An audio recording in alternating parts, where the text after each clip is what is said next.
Olá, amante do terror. O mar, um lugar até hoje inexplorado pelo ser humano, um lugar com infinitas possibilidades de seres que podem habitá-lo, criaturas abissais.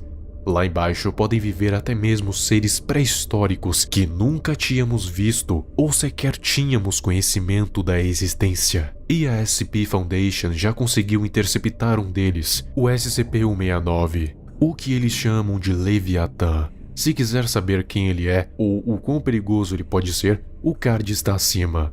E agora, estamos partindo para outro ser pré-histórico, que é implícito, mas pode ser ainda mais antigo que o próprio Leviatã. Não maior, mas muito mais antigo. Em 1971, 2 barcos pesqueiros e 15 pescadores simplesmente desapareceram em Bangladesh, na costa da Índia, e já fazia um tempo que isso estava acontecendo, ficando cada vez mais estranho. E como vocês bem sabem, lidar com estranhezas é a especialidade da Fundação. Então funcionários de campo da Fundação desceram lá de submarino, até o mais profundo que conseguiriam. Porém, quanto mais eles iam profundo, mais desconfortáveis eles iam ficando, até o ponto que o desconforto virou loucura. E um dos funcionários, chamado Williams, chegou a bater a cabeça no vidro do submarino, o que é muito perigoso, principalmente quando se está nas profundezas. E no fim, Williams morreu por ter batido a cabeça várias vezes no vidro antes de conseguirem interceptá-lo. Porém, antes de morrer, ele conseguiu dizer apenas: não havia nada, nada, nada, nada. Até então eles não sabiam o que isso significava, mas já não importava a essa altura. Williams era somente mais um homem que ficou louco nas profundezas do mar. Só que não era apenas isso, pois quando eles estavam lá nas profundezas, onde obviamente era tudo a mais pura escuridão, pois a luz do sol sequer chegava, e a única coisa que iluminava eram os faróis do submarino, de resto era tudo um breu. Mas ainda assim, eles conseguiram ver uma coisa que provavelmente, e muito provavelmente, era responsável por aqueles homens estarem ficando loucos, e até mesmo esquecerem do porquê estavam ali. E mesmo depois de eles saírem de lá, eles continuaram tendo pesadelos. Para sempre. Era uma criatura, uma serpente. Não dava para ver bem o seu corpo, mas apenas os seus olhos brilhantes e assustadores, e um pouco da sua cabeça. Quando eles se aproximaram mais um pouco, a entidade se virou lentamente em suas direções, antes que eles saíssem de lá. Essa criatura foi numerada de SCP-3000, uma gigantesca criatura que vive nas profundezas do mar na costa da Índia.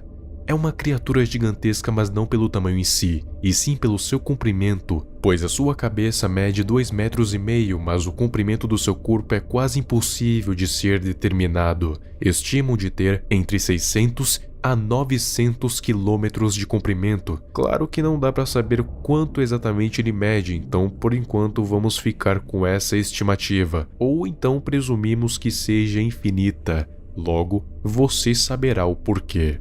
É uma criatura sedentária e carnívora, que se move apenas para comer a sua presa, mas apesar do tamanho, consegue ser incrivelmente veloz. Não dá para dizer a sua velocidade em números, mas pode ter certeza que é muito mais rápido que um ser humano. Então, se ele decidir devorar o mergulhador, não há nada que o salve.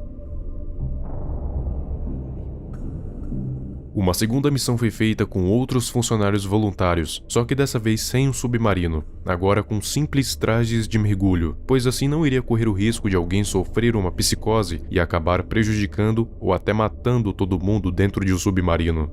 Alpha, Bravo e Foxtrot foram mandados até o local como uma equipe de mergulho, e quando estavam mergulhando, novamente começou a acontecer os efeitos. Alpha e Bravo estavam com a mente colapsando, enquanto Foxtrot estava surtando, dizendo que estava vendo um par de olhos gigantes na escuridão. SCP-3000, que até agora não tinha feito nada, decidiu que a equipe de mergulho seria um ótimo almoço. Então ele abriu a boca e nadou em alta velocidade em direção aos mergulhadores, primeiro engolindo Foxtrot, depois o Alpha, mas deixou o Bravo vivo por algum motivo. Depois que ele devorou os mergulhadores, ele soltou uma substância cinza e viscosa, que aparentemente é solta toda vez que SCP-3000 se alimenta. Bravo já não tinha esperanças de sobreviver, então como último esforço, ele coletou uma amostra daquela substância e colocou em um recipiente que flutuou até a superfície. Então Bravo nunca mais foi visto e foi dado como morto. Essa substância foi batizada de Y909 e ela se mostrou muito útil como amnésico. E o que é um amnésico? O nome vem de amnésia, que é basicamente a perda de memória recente.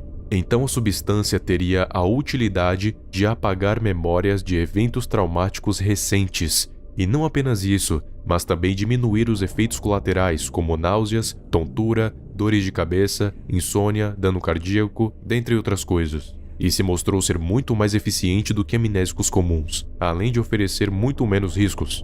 Só que há um pequeno problema, não há como fabricar esse produto, então eles teriam que pegar direto da fonte. E aí temos outro problema. O SCP-3000 só solta essa substância depois que se alimenta, e aparentemente ele só gosta de se alimentar de coisas que estão vivas. Ele gosta de caçar, então não teria como apenas colocar um pedaço de carne, porque ele só iria ignorar. Então, qual é a solução que a Fundação achou? Exatamente, a classe D de descartável poderia facilmente servir de comida para ele. A própria Fundação acha isso um ato repugnante, mas não tem muito que se possa fazer, pois os amnésicos modernos são essenciais e só há uma forma de consegui-los. Agora, por que SCP-3000 tem o nome de Ananta Sheisha? Durante a terceira missão, o pesquisador de nível 3 Venkantraman Krishnamurti disse que acreditava que aquela serpente na verdade era um deus hindu, chamado de Ananta Sheisha, o rei das serpentes.